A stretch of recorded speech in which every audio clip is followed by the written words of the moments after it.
একটা মুরগি, কালকেই ছবি মারবে ওরা, একটা মুরগি, তো মুরগির পেটে একটা ডিম আছে। আয়াতুল কুরসির উদাহরণ দিচ্ছি। এখন যদি আমি প্রশ্ন করি ডিমটা কোথায় আছে, আপনারা উত্তর দেবেন মুরগির পেটে আছে, ঝামেলা মিটে গেল। কিন্তু যদি প্রশ্নটা উল্টো করি, মুরগির কোথায়, ডিমের কোথায় মুরগিটা আছে, ডিমের কোথায় মুরগিটা আছে, এর উত্তর কি হবে? ডিমের কোথায় মুরগিটা আছে? হ্যাঁ, ডিমের পেটে মুরগি আছে? জি, উত্তর হলো না।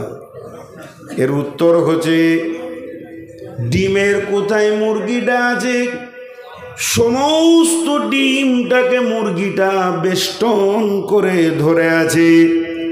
এবার উদাহরণ দিয়েছেন এটা একজন বড় মুফাসসির, তিনি বলছেন ডিমটা হলো সারা পৃথিবী সমস্ত, শুধু এই পৃথিবী নয়, যা এ ধরা ও ধরা নেপচুন প্লুটো যত তুমি গ্রহ তারা দেখছো গোটাটাই হলো ডিমের মতো, আর আল্লাহর সিংহাসনটা হচ্ছে মুরগির মতো। তুমি ভেবে নাও যে আমরা সবাই আল্লাহর আয়াত অধীনে এর ভিতরে ঢুকে আছি, কারো পালাবার উপায় নাই। সিংহাসন আল্লাহর এত বড়। আজকে তাফসীর ইবনে কাসিরে দেখছিলাম ওয়াসিয়া কুরসিউস সামাওয়াতি ওয়াল আরদা, যেটা আরশ কুরসি বলা হয়েছে। এই আরশটা কত বড়, কুরসিটা কত বড়, এ ব্যাপারে তাফসীর ইবনে কাসিরে লিখেছে পৃথিবীর কেউ বলে দিতে পারবে না। যেটাকে আরশ বলা হয়েছে শুধু আল্লাহর পবিত্র পাটা রাখার সেটা জায়গা, বাকি আল্লাহর সিংহাসন কত বড় কেউ বলতে পারবে না। আর এই ব্যাপারে কোনো কথা আসেনি। অতএব আল্লাহ তাবারাক ওয়া তাআলা বলছেন আমার সিংহাসনটা দেখেও তো মোটামুটি তোমরা আইডিয়া করো আমি রব কত ক্ষমতাবান, আর তোমাদেরকে কোন জায়গায় আমি রেখেছি। জালসাটা কি রোডের ওপরে হচ্ছে নাকি? হ্যাঁ, ওই দিক থেকে কেউ মানা করছে না যে যাস না। এরপরে 10টা সাবজেক্টকে পরপর আপনাদের সামনে আনছি। আল্লাহর হস্তে একটুকু মনোযোগ দেন, একটু মনোযোগ দেন। বিসমিল্লাহির রহমানির রহিম। আল্লাহু লা ইলাহা ইল্লাহু।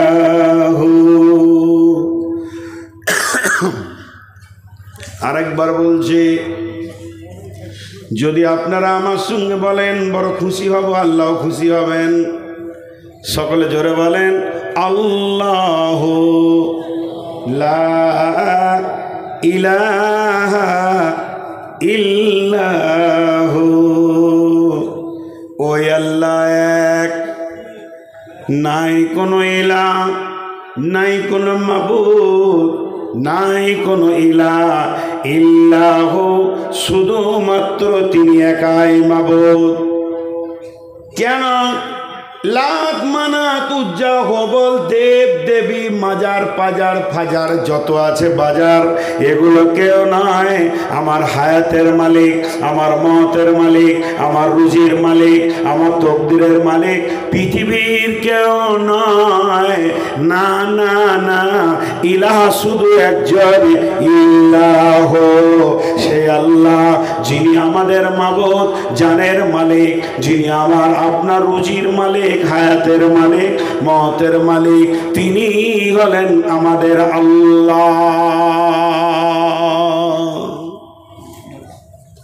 যত আয়াতুল কুরসি আগে বাড়বে তত গভীরতা বাড়বে, তত গভীরতা বাড়বে। আমি বারবার মাঝে মাঝে একবার করে আটকাচ্ছি। আল্লাহর হস্তে একটু মনোযোগ দেন, চোখে পানি আসবে আল্লাহর শেষ পরিচয়টা যখন আপনারা পাবেন। শেষ পরিচয়টা নেওয়ার জন্য একটু ধৈর্য ধারণ করেন। জি, তিনি কেমন? তিনি এক একক।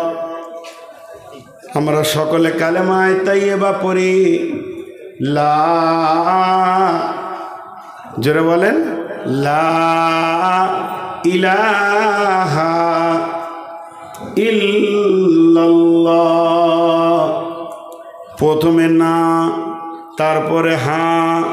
নাটা আগে কেন এলো, হাঁটা পরে কেন এলো? লা ইলাহা, নাই কোনো ইলাহ, এটা আগে আসার কারণ এই কোরআনটা আমি কোনো ছেলেকে বললাম বাবা এটা টেবিলে নামিয়ে দাও, সে কোরআনটা নিয়ে এলো, দেখছে গোটা টেবিলটা নোংরা হয়ে আছে, গামছা দিয়ে ছেড়ে আগে পরিষ্কার করলো, নোংরাকে আগে ফেললো, তারপরে কোরআনটা নামালো। তার মানে আমি বলেছি আল্লাহর পরিচয় ওই দিলে পৌঁছাবে, আগে দিলটাকে পরিষ্কার করে নিতে হবে। তাই প্রথমে আমরা আমাদের দিলের ভিতরে আছি। রুজি আমাদের কোথা থেকে হয়? দোকান থেকে হয়। দোকান আমার খেতে দেনেওয়ালা, চাকরি আমার খেতে দেনেওয়ালা, চাষ আমার খেতে দেনেওয়ালা। আব্বা যদি মারা যায় কি করে দুনিয়া করব?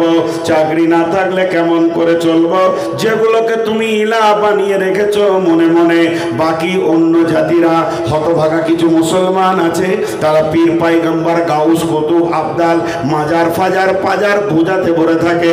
কিন্তু আমরা আহলে হাদিস, আমাদের আকীদা 100% ঠিক আছে, তারপরও আমাদের জবান দিয়ে কিছু কথা বের হয়ে যায়। যখন আমি বলবো ভাই কালকে একবার আপনি আমার সঙ্গে আমার বাড়ি চলেন, চট করে লোকটি বলবে বন্ধু যেতাম, কালকে আমি না থাকলে অমুক কাজটা হবে না।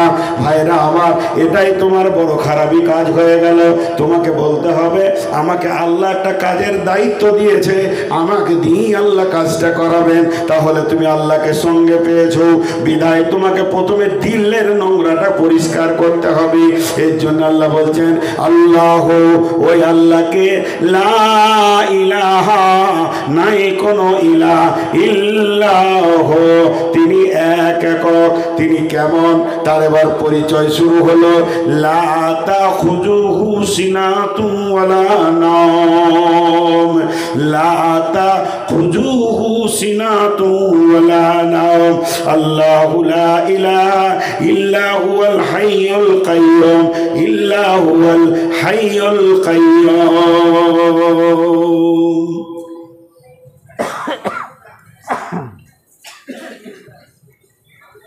মাঝে 1 মিনিট 30 সেকেন্ড একটা কথা বলি।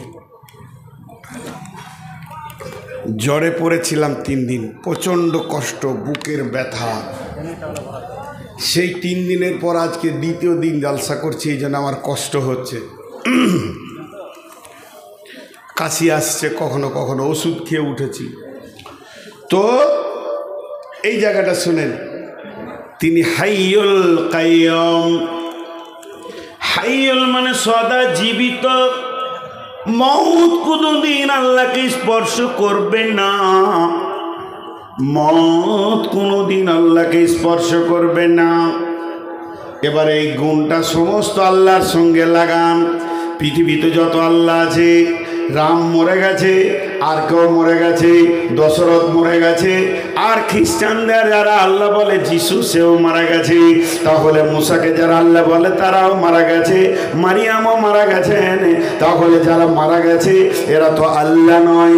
আল্লাহর 1 নম্বর গুণ হচ্ছে তিনি হাইয়ুল, তিনাকে কোনোদিন মৃত স্পর্শ করবে না, তার কাছে মত কোনোদিন যাবে না। তিনি কাইয়্যুম, কাইয়্যুম মানে জেগে থাকা, কাইয়্যুম মানে দাঁড়িয়ে থাকা, কাইয়্যুম মানে সূক্ষ্ম দৃষ্টিকে রাখা। এখানে আল্লাহ তাবারাক ওয়া তাআলা কাইয়্যুম বলেছেন, তার মানে দাঁড়িয়ে আছে তা নাই। আল্লাহ তাবারাক ওয়া তাআলা বলছেন আমি সদা সজাগ, আমি একবারও তন্দ্রা যাই না, আমাকে ঘুম লাগে না, আমি সেখানে এমনভাবে সজাগ রয়েছি। শুধু তোমার প্রতি নয়, সারা বিশ্বে যত মাখলুক আছে সকলের দিকে আমার সূক্ষ্ম দৃষ্টি প্রতিনিয়তই রেডি হয়ে রয়েছে।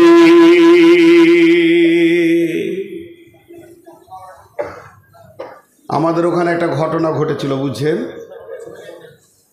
আমার গ্রামটা যত বড়, আমার পাশের গ্রামটাও তত বড় হিন্দু গ্রাম, বিধর্মী ভাই, মাশাআল্লাহ খুব চলাফেরা ভালোই আছে। তো একবার আগুন লেগেছিল, তখন আমি মাদ্রাসায় পড়তাম। হঠাৎ আগুন লেগে যায়, প্রচণ্ড খরা। তো একই আগুনে 100 থেকে বেশি ঘর পুড়েছিল। সুবহানাল্লাহ, কত ঘর পুড়ে গিয়েছিল, সব গরিব, শিডিউল কাস্ট, কেউ আগুনের পাশে যেতে পারছে না। মুসলিম গ্রামের ছেলেরা বালতি নিয়ে গিয়ে দৌড়ে সেই আগুনকে নিয়ন্ত্রণে, কন্ট্রোলে আনে। আমার গ্রামের ছেলেরা, আমি তখন ইসলামপুর মাদ্রাসার ছাত্র, এতগুলো ঘর পুড়ে গেল। তদন্ত চলছে সরকারের, কিভাবে আগুনটা লাগলো। যাক, বোঝা গেল ইলেকট্রিক ফায়ারিং হয়ে কোনো দিক থেকে আগুনটা লেগেছে। আর ভর্তি দুপুর বেলায় দরদর করে হাওয়া বইছে আর আগুন তত্তর করে আগাচ্ছে। এখন বিধর্মী ভাইয়েরা তারা তাদের পুরোহিতদেরকে ধরলো যে এতগুলো ঘর পুড়লো কি করে। এটা বলতে হবে কোনো অভিশাপ ছিল কি দেবদেবীর? তারা তাদের মতো চিন্তায় নামলো। তাদের সব থেকে বড় পুরোহিত বললেন, হ্যাঁ, এখানে যে পুজোটা হয়ে গেল মা কালী ছিলেন, তো উনি চলে গিয়েছিলেন গয়াতে কোথাও মানে স্নান করতে, সেইখানে আর কোন দেবীর সঙ্গে দেখা হয়েছিল, তার সঙ্গে কথাতে তিনি ব্যস্ত ছিলেন, তাই এই দিকটা খেয়াল রাখতে পারেনি, পড়ে গেছে। হাসার কিছু নাই, তাদের যেটা সেটা বলেছে। তাহলে এটা আল্লাহ হতে পারে না। আল্লাহ যদি হতে হয় বিশেষ কয়েকটা গুণ থাকতে হবে। আল্লাহ হতে গেলে আল্লাহরও গুণের দরকার। নাম্বার 1, সদা সজাগ থাকতে হবে সমস্ত মাখলুকের ওপরে। কে কখন ডাকবে, কোন রাত্রিতে ডাকবে। 2 নম্বর, আল্লাহ হতে গেলে আলেমুল গায়েব হতে হবে। গায়েবের খবর জানতে হবে। সলুয়ার শুধু খবর নয়, তিনি কবরের খবর জানবেন, জান্নাত জাহান্নামের খবর জানবেন, সমস্ত তার দৃষ্টির কাছে থাকবে। 3 নম্বরে, আল্লাহ হতে গেলে সমস্ত জিনিসের ওপরে ক্ষমতাবান হতে হবে। 7 সমুদ্রকে সেকেন্ডে, পানিকে পাথরে পরিণত করতে হবে, পাথরকে পানিতে পরিণত করে দিতে হবে। এই ক্ষমতা যার থাকবে সেই আল্লাহ হতে পারবে। আর আমার আল্লাহ বলছেন, তাবারাকাল্লাযী বিয়াদিহিল মুলকু ওয়া হুয়া আলা কুল্লি শাইইন কাদির। আমার আল্লাহ বরকতময়। তিনি কেমন বরকতময় যদি একটা একটা করে দেখাতে যায়। তাবারাকাল্লাযী বিয়াদিহিল মুলকু, এই দুটি শব্দের তাফসীর করতে গেলে 2 ঘন্টা করে 4 ঘন্টা লাগবে। শুধুমাত্র একটা দেখায়, আমার আল্লাহ মাটির একটা ডালি বিছিয়ে দিয়েছে। তুমি 10 কেজি দিবে 10 কুইন্টাল পাবে বরকত, তুমি 10 কেজি দিবে 10 কুইন্টাল পাবে। তিনার বরকতের ডালি এমন ভাবে তিনি তৈরি করেছেন, বেবরকত বলে কিছু নাই। তিনি হলেন আলা কুল্লি শাইইন কাদির, সমস্ত জিনিসের উপরে ক্ষমতাবান। তাই আল্লাহ বলছেন, আমি জীবিত, কুল্লু মান আলাইহা ফান ওয়া ইয়াবকা ওয়াজহু রাব্বিকা যুল জালালি ওয়াল ইকরাম। সমস্ত জিনিস মারা যাবে, আমার রব মরবেন না। মত শব্দটা রবের সঙ্গে লাগানোই যাবে না। তিনি আয়াতুল কুরসিতে বলে দিয়েছেন তিনি হাইয়ুল, শুধু হাইয়ুল নয়, তিনি কাইয়ুম। তিনি কেমন কাইয়ুম, তিনার দৃষ্টি শক্তি কেমন এবং শ্রবণ শক্তি কেমন, এটা আপনাকে আমাকে পৃথিবীর কেউ বুঝিয়ে দিতে পারবে না।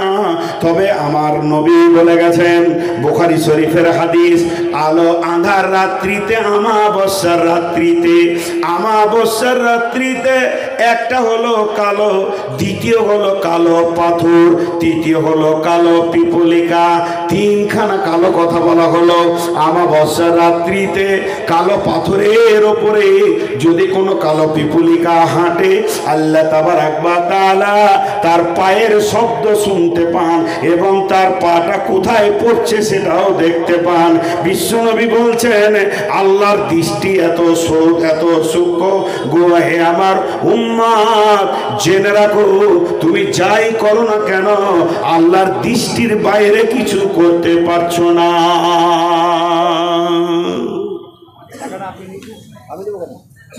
একজন সাহাবী ঘর ভাড়া নিয়েছে, জি, একজন সাহাবী ঘর ভাড়া নিয়েছেন আগেকার যুগে। আপনারা একটু যদি আমাকে ক্ষমা করেন, আমি ক্ষমা চাইছি।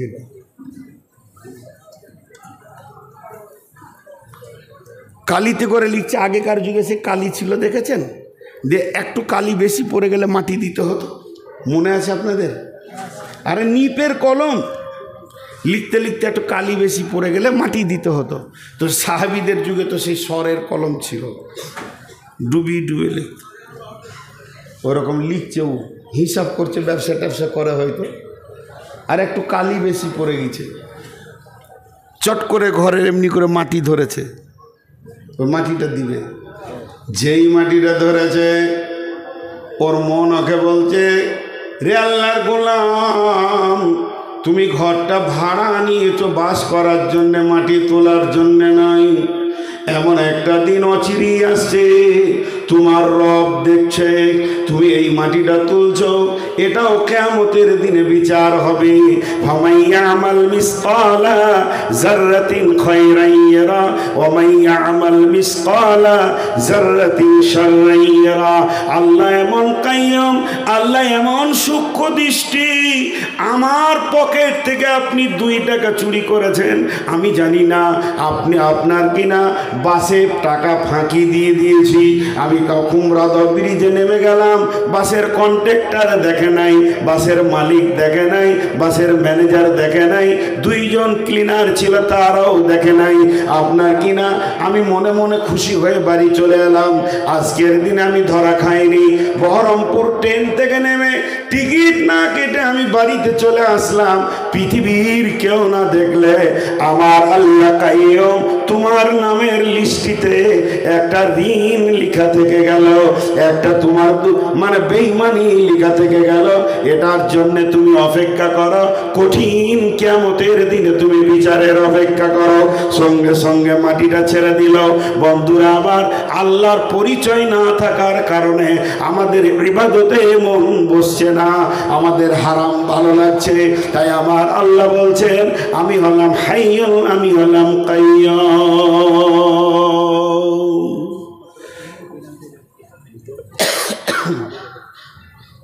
এখানে যতগুলি লোক বসে আছেন, একজনও বলতে পারবেন না যে আল্লাহর দৃষ্টিটা আমার কাছে নাই, আমার থেকে আড়াল আছে। একটা গল্প শুনি, একটা গল্প শোনাই আল্লাহর দৃষ্টি সম্পর্কে। একটা ভালো জাদুকর ছিল, জাদুকর।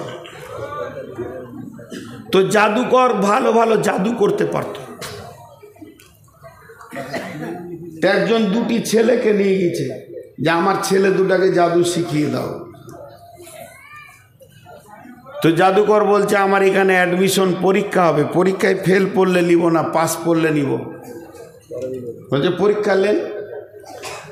ছেলে 2টোকে বলল, বাবা এলাও আপেল লাও। 2 জনকে 2টা আপেল আর ছুরি দিল, কেটে নিয়ে এসো। তুমি যে এটা কাটবে কেউ যেন দেখতে না পায়। 2 জনই দৌড়ল বাড়ি, ঘরে দরজা লাগিয়ে এবার আঁধারে কাটছে। একজন কেটে নিয়ে এসে দিল জাদুকরকে, আর একজন গোটা দিল। এই তুমি কাটতে পারলে না কেন? তুমি কাটলে কি করে?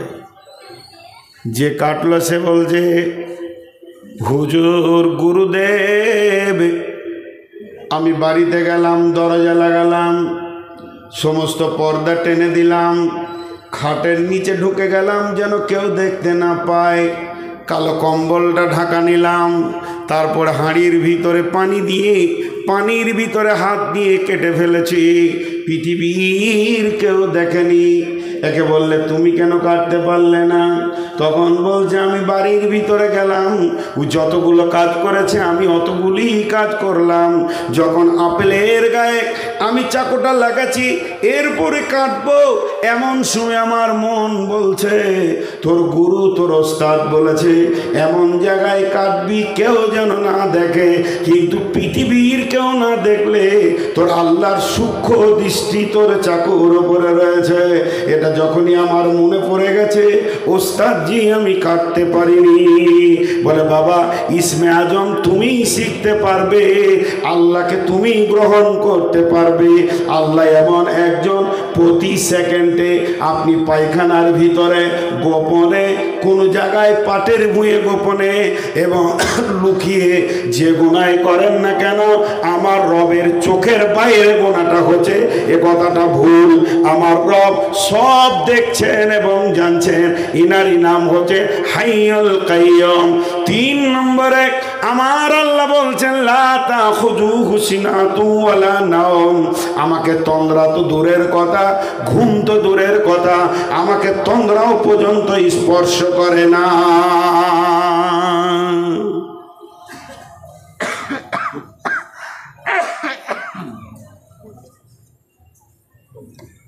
তন্দ্রা স্পর্শ করে না, ঘুম তো দূরের কথা। হাজি ভাই,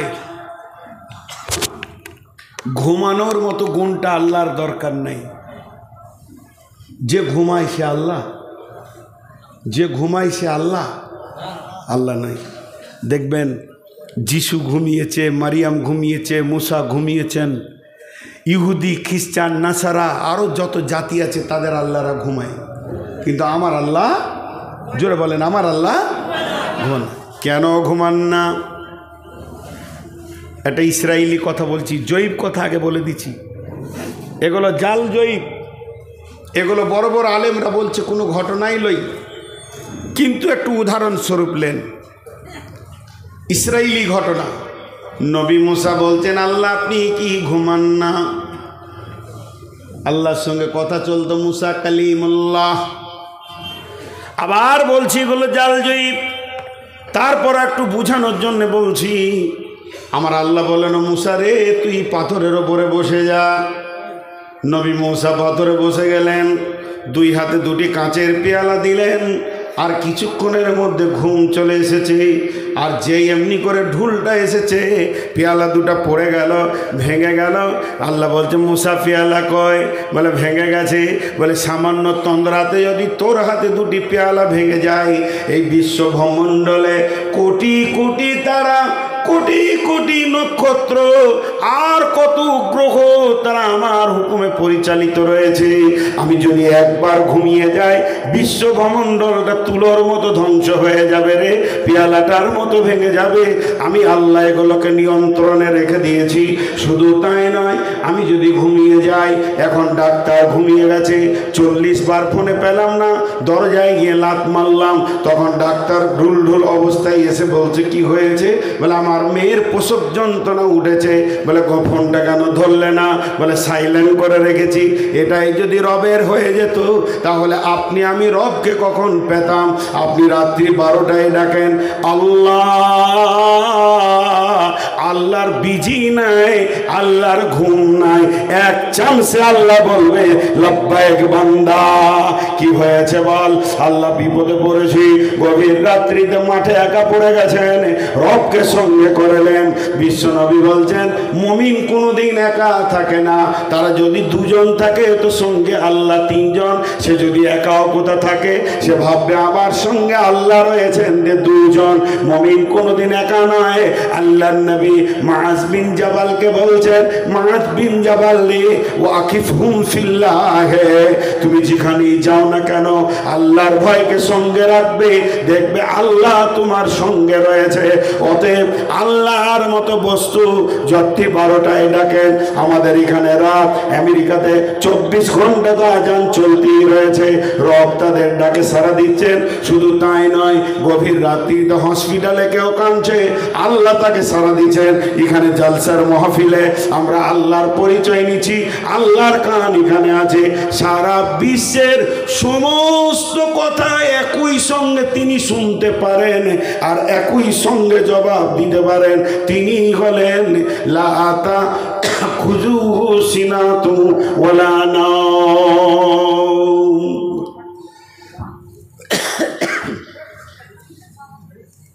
আর চলবে না মনে হয়। যদি ডাক্তারখানার মতো সিরিয়াল হতো আল্লাহর কাছে, যার যা অভিযোগ আছে আগে তুই বলবি তারপর তুই বলবি, তাহলে আপনার আমার সিরিয়ালটা কখন পড়তো ভাগে, জীবন চলে যেত, কিন্তু সিরিয়াল আসতো কিনা কোনো ঠিক নেই। কত নম্বরে যে আমার নামটা পড়তো। আর ফোনে হ্যালো বিজি বিজি, সাপ ধরে বিজি, বুঝেন তো বিজি, বলে এই লাইনটা ব্যস্ত আছে, মানে একজন ঢুকেছে আমার সঙ্গে, মালদার কোনো লোক কথা বলছে, আপনি আর ঢুকতে পারছেন না, বিজি বিজি, টু টু টু, তুই চুপ থাক। আল্লাহ বলছে শোন, আমি কেমন রব, তুই ডাক, তোর বাপ ডাকুক, তোর দাদা ডাকুক, তোর সন্তান ডাকুক, তোর বংশ ডাক, তোর গোষ্ঠী ডাক, ষোলোবাওয়ালা ডাক, মুর্শিদাবাদওয়ালা ডাক, মালদাওয়ালা ডাক, পশ্চিমবঙ্গ ডাক, বাংলা ভাষায় ডাক, হিন্দি ভাষায় ডাক, উর্দু ভাষায় ডাক, আরবিতে ডাক। শুধু মানুষ নয়, যত প্রাণী আছে, গরু ডাকবে, গাধা ডাকবে, ঘোড়া ডাকবে, গর্তের পিপুলিকা ডাকবে, সারা বিশ্বের সমস্ত প্রাণী জীব জ্বর একই সঙ্গে ডাকবে। সমুদ্রে যারা আছে তারা ডাকবে, কোটি কোটি বিলিয়ন মিলিয়ন মাছ আছে তারা ডাকবে, আসমানে যারা আছে ডাকবে, জঙ্গলওয়ালা ডাকবে, জমিনওয়ালা ডাকবে, সবাই একই সঙ্গে ডাকবে। আমার নাম্বারে কোনো বিজি নাই, যে ডাকবে সেই সারা পাবে। আমি রব, সকলকে একই সঙ্গে উত্তর দিতে পারি। আমার নাম হলো আল্লাহ। আমি এমন একজন রব, আমার কাছে সিরিয়াল লাগাতে হবে না, এখানে কোনো বিজি নাই। সকালে ডাক, দুপুরে ডাক, কেউ যদি আমাকে দুটোর সময় ফোন করে দেয়, আমি ওকে জিজ্ঞেস করি ভাই কেন করলেন বলেন, আমি তো একটা বক্তা, আপনি জানেন জালসা ডেটের জন্য বলছেন, তাহলে দুপুরটা রেস্ট দিব না, আমাকে বিরক্ত লাগলো, এখন রাত্রিতে নামবো, একটু শুয়ে যাব, কেউ যদি ফোনে রিং করে দেয় তো বিরক্ত লাগবে। আল্লাহ বলছে আমার বিরক্ত নাই, যখন ডাকবি তখন ডাক, আমার কোনো বিরক্ত নাই। তুই ডাক, রাত্রি 12টায় ডাক, 1টায় ডাক, 1:30টায় ডাক, প্ল্যাটফর্ম থেকে ডাক, হসপিটাল থেকে ডাক, বাথরুমে বিপদে পড়ে গেছিস, বাথরুমের পা স্লিপ করে পড়ে গেছে, তাতেও তুই আমাকে ডাক, আমি রব তোর ডাকে সাড়া দিব। শুধু তাই নয়, এই ফোনে বলে টাওয়ার নাই, সলুয়াতে টাওয়ার নাই, লে মজা, এইদিকে যেতে হবে, এদিকে যেতে হবে। আল্লাহ বলছে আমার টাওয়ারের পরিধি শুনেলে, বিসমিল্লাহির রহমানির রহিম, আমার টাওয়ার কত দূর পর্যন্ত শোন। রব্বুল মাশরিকাইনি ও রব্বুল মাগরিবাইন ফাবিআইয়ি আলাই রব্বিকুমা তুকাযযিবান। সূর্য যেখানে উঠে চলে যা, ওখান থেকে ডাক, সূর্য যেখানে অস্তমিত হয় চলে যা। ভোডাফোনের টাওয়ার নাই, আমেরিকা যাবি, এয়ারটেল চলবে না, কিন্তু আমার রবের টাওয়ার রেডি আছে। যে কোনো মসজিদে বসে যা, মাঠে বসে যা, রব্বানা বলে ডাক, আমার টাওয়ারে কোনো বিজি নাই। পানির ভিতরে চলবে না মোবাইল, কিন্তু মাছেরা ডেকে পায়।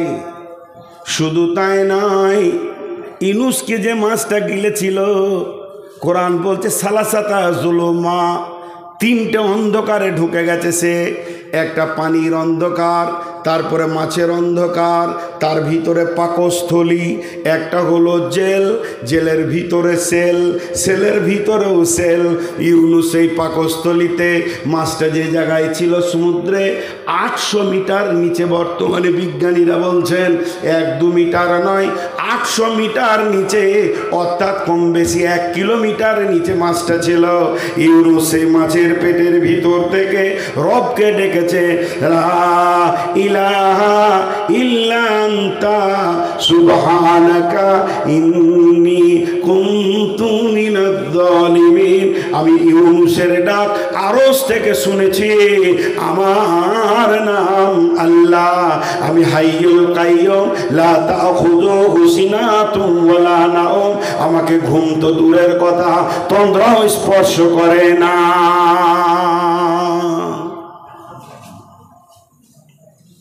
জি, আল্লাহর পরিচয় আমরা জানি না, আল্লাহকে চিনি না। একটা খুশির সংবাদ দিয়ে দিই আপনাদেরকে, মনে থাকবে কিনা শেষ দিকে। খুশির সংবাদ, কিয়ামতের মাঠে দুটো আদালত হবে, দুটি আদালত। একটা হাক্কুল্লাহর বিচার হবে, একটা হাক্কুল ইবাদের বিচার হবে। একটা আল্লাহর হক আর একটা বান্দার হক, কার সঙ্গে কার ঝগড়া হয়েছে। তো একজন বড় মুফাসসিরের মত, আল্লাহর হকের যে বিচারগুলো হবে 98% লোক জান্নাত চলে যাবে। আল্লাহ মেহেরবান, সেদিনও মাফ করবেন। বেশিরভাগ মানুষ জাহান্নাম যাবে বান্দার সঙ্গে বান্দার হক মেরে দেওয়ার কারণে। বেশিরভাগ মানুষ জাহান্নামে যাবে, সেদিন মানুষ মাফ করবে না। আল্লাহ মাফ করবেন কিন্তু মানুষ মাফ করবে না। বহুজনের হক মেরে দিয়েছে, ইজ্জতের উপরে হামলা করেছে। আল্লাহ বলছেন তারা হুতামা নামে জাহান্নামে যাবে। এরপরে আমার আল্লাহ কি বলছেন, লাহু মা ফিস সামাওয়াতি ওয়া মা ফিল আরদি, লাহু মা ফিস সামাওয়াতি ওয়া মা ফিল আরদি, আসমান এবং জমিনে যা কিছু রয়েছে সব তার। এটা তফসির এতক্ষণ করলাম। শুধু তার নয়, তার দৃষ্টিগোচর, শুধু দৃষ্টিগোচর নয়, সকলের প্রাণ তার হাতে রয়েছে। আসমান কবে ধ্বংস হবে, জমিন কবে ধ্বংস হবে, জমিন আসমানের ভিতরে যারা আছে কে কতদিন বাঁচবে, সমস্ত কিছু তার হাতে কন্ট্রোল রয়েছে। মাউস তার হাতে রয়েছে। আপনার আমার লাফালাফি করে কোনো লাভ নাই। তাই আল্লাহ বলছেন লাহু মা ফিস সামাওয়াতি ওয়া মা ফিল আরদি। এরপর আমার আল্লাহ বলছেন মানদাল্লাযী ইয়াশফাউ ইনদাহু ইল্লা বিইযনিহি, মানদাল্লাযী ইয়াশফাউ ইনদাহু ইল্লা বিইযনিহি। আমরা আলহামদুতে বলি, সূরা ফাতিহায় বলি মালিকিন নাস, এই সূরা ফাতিহায় বলি মালিকি ইয়াউমিদ্দিন। তিনি কঠিন কিয়ামতের দিনের মালিক, একচ্ছত্র মালিক। সেদিন কোনো দেব দেবী বলেন আর কোনো আল্লাহ বলেন, যারা যাকে পূজা করে তারা কোনো কাজে আসবে না। তারা সেদিন কি বলবে? আল্লাহ সূরা ইব্রাহিমে বলে দিয়েছেন, হে আমাদের পূজারীরা, তোমাদের যা অবস্থা আমারও তাই অবস্থা। অতএব আমার ওপরে কোনো মালামাত করে লাভ হবে না। নিজের কপালে নিজেই ধাক্কা মারো, আর না হলে অন্য রাস্তা দেখো। এই কথা যখন বলে দিয়ে শয়তান পালিয়ে যাবে। অতএব সেই দিনের একচ্ছত্র মালিক হবেন আল্লাহ। ওই দিন কারো সুপারিশ করার ক্ষমতা নাই, এমনকি বিশ্ব নবীও পর্যন্ত সুপারিশ করতে পারবে না যতক্ষণ পর্যন্ত ইল্লা বিইযনিহি, আল্লাহ যতক্ষণ পর্যন্ত হুকুম না দেবে।